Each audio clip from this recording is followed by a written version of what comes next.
Hello everyone, Kevin here, and today is a special day because today I have the return of the Antifa Idiot Challenge. Yes, for those of you who don't know, the Antifa Idiot Challenge is when someone confronts me in my comments section, I give them a challenge. Usually it's leftists, and I ask them to name just 3 policies of the left that would benefit America or the world. Now many can't. In fact, most can't. But the few that have graduated from the short bus will give me their best policies, and I will go on to wipe the floor with them. So, today's challenger is called Will Wasson. I guess that's his real name. And he commented on my Antifa rock video. So, let's see what Will had to say. So after Will's initial profanity-filled rant, I asked him, just name 3 policies that would benefit America or the world. But do not name socialized medicine as one of them. I have debunked this a million times now. Every time I do one of these Antifa Idiot Challenges, the first thing everybody names is socialized medicine. So what does Will do? He makes his first comment about socialized medicine. Which is funny, because you would think the Democrats, they say they have all these great ideas. So they can't name any other policy besides free stuff? Well, let's start with number 1. Socialized medicine. He says, any healthcare reform that curbs costs, including the out-of-control pharma that owns the GOP, insurance companies, and hospitals that take advantage of the system in general. Now, that is not a policy, more of a statement, but I'll go with it. So let's start with what he said about the GOP being owned by these healthcare companies. Because I find this amusing. Like the Democrats don't have any corporate donors. Actually, it's quite the opposite. The Democrats get way more money from the healthcare sector. Hell, the insurance companies bankrolled Obama. I mean, look at what he did. He gave them a monopoly on care. He made it so that every person in America had to buy their product. That is not free market. That is a very left-wing policy. And you know what it does? It creates monopolies and it raises costs. Because they know that there's no competition anymore. They know that government's going to pay them no matter what.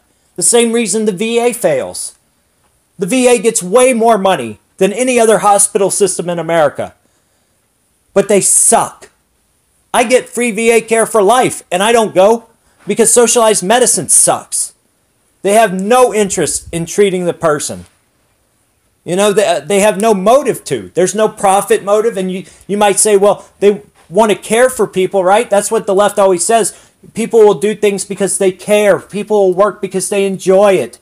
No, profit motive is the only thing that keeps America going. And competition is the only thing that ever lowers prices. Monopolies kill competition. So there is only one approach to making healthcare more affordable. And that is to do tort reform, to widen the scope of practice for doctors and nurses, because we don't need specialists to do every single little job and then pay them that extra money for being a specialist. Nurses can draw blood. Nurses can do IVs.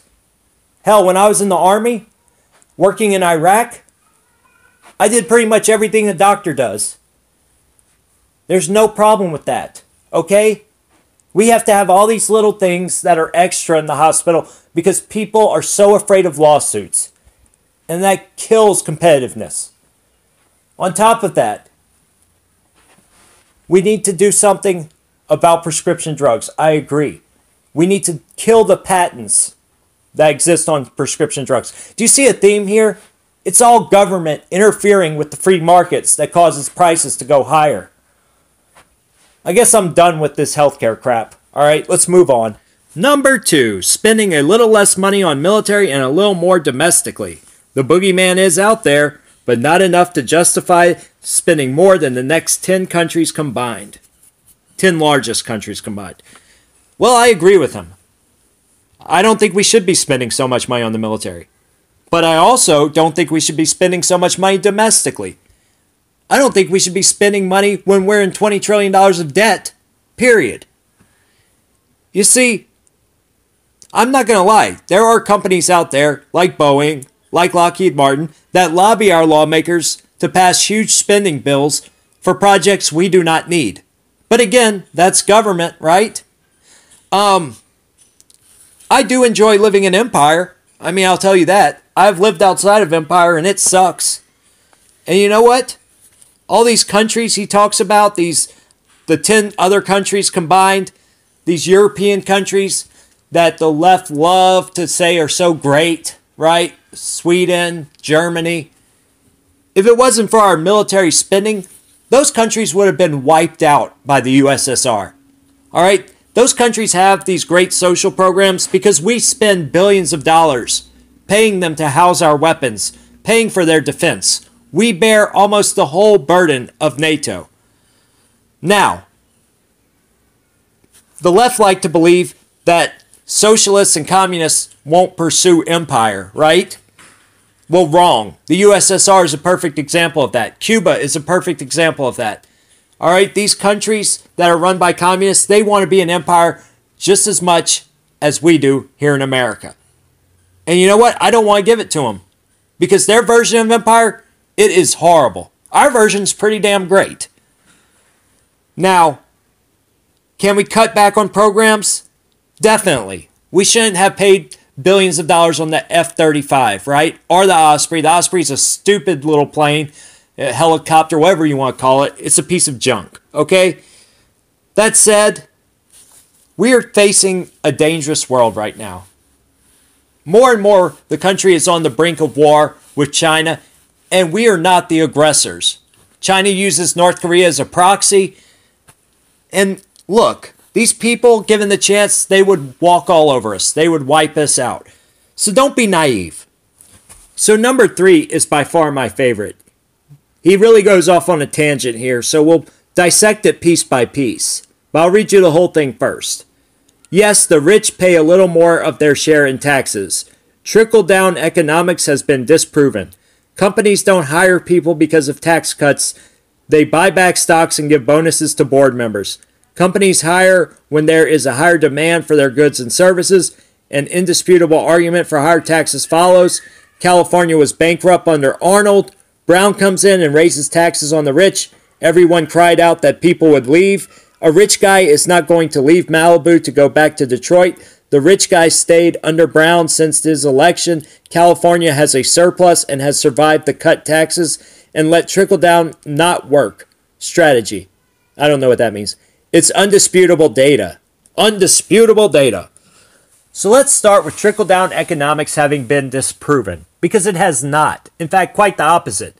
You see, these leftists, they don't know what trickle-down economics means. They use it as a pejorative. But the fact is, it's just a theory, basically supply-side economics, that people generate wealth. The wealthy do this by hiring people or building goods and services, and then those people benefit from it. Think about Donald Trump. Donald Trump is a billionaire, right? Upper class. He wants to build a casino. Well, Donald Trump isn't going to pick up a hammer and build that casino himself. He hires people who own small businesses.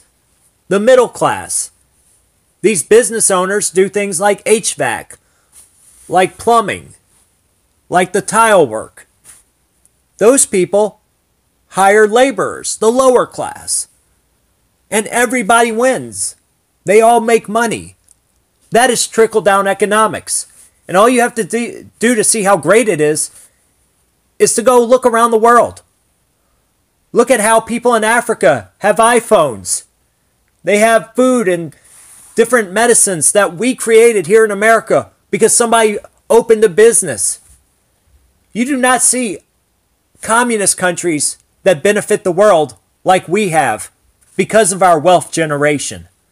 Nobody has a phone from the USSR or something from Venezuela that has benefited all of the world like the things we produce have.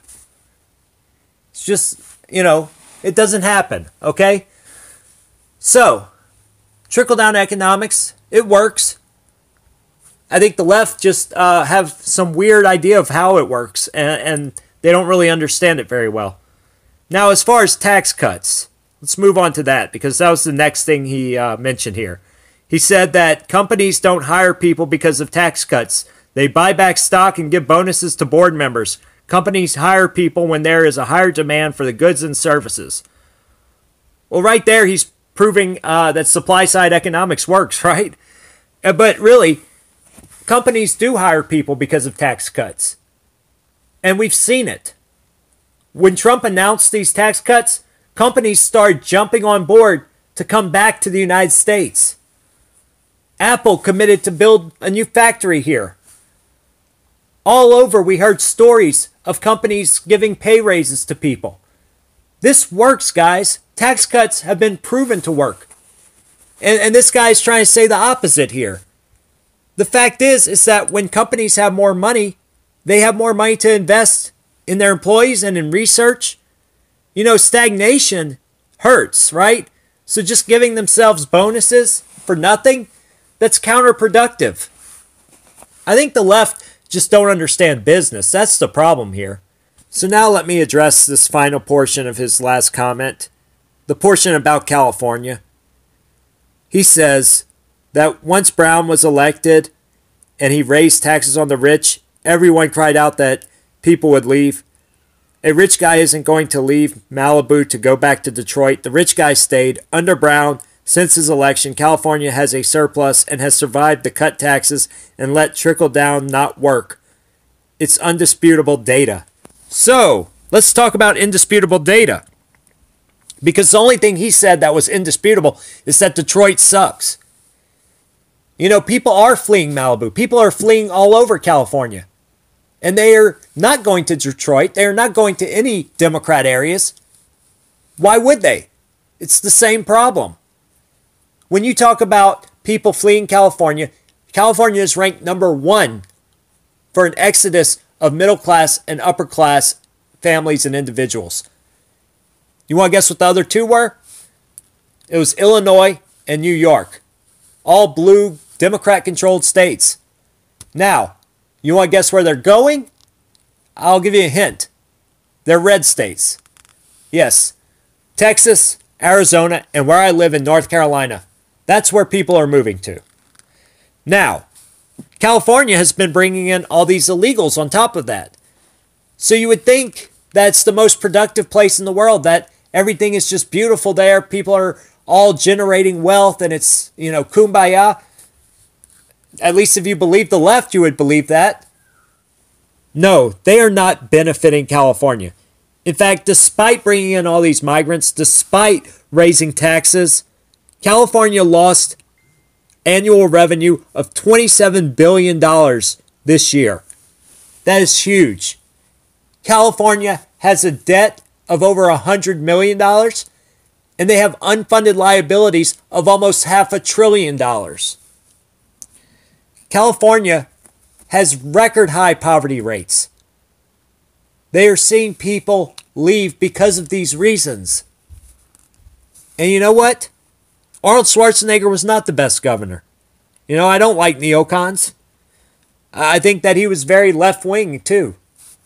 But you know, there are policies in place that are bringing people to red states from these blue states. And one of the biggest reasons is taxes. This is not just my opinion. This is what was seen in every major survey done asking people why they are leaving California. It's always the same 3 answers: crime, sanctuary city status, and taxes. So that is indisputable. So that's right, my little leftist homie. You just got served. Now, before I drop the mic and walk out, I should tell you guys, you can follow me on Twitter at @TheGreatCommieS. You can follow me on Facebook at Kevin Cormier. It's the one with the Patriot Punk logo.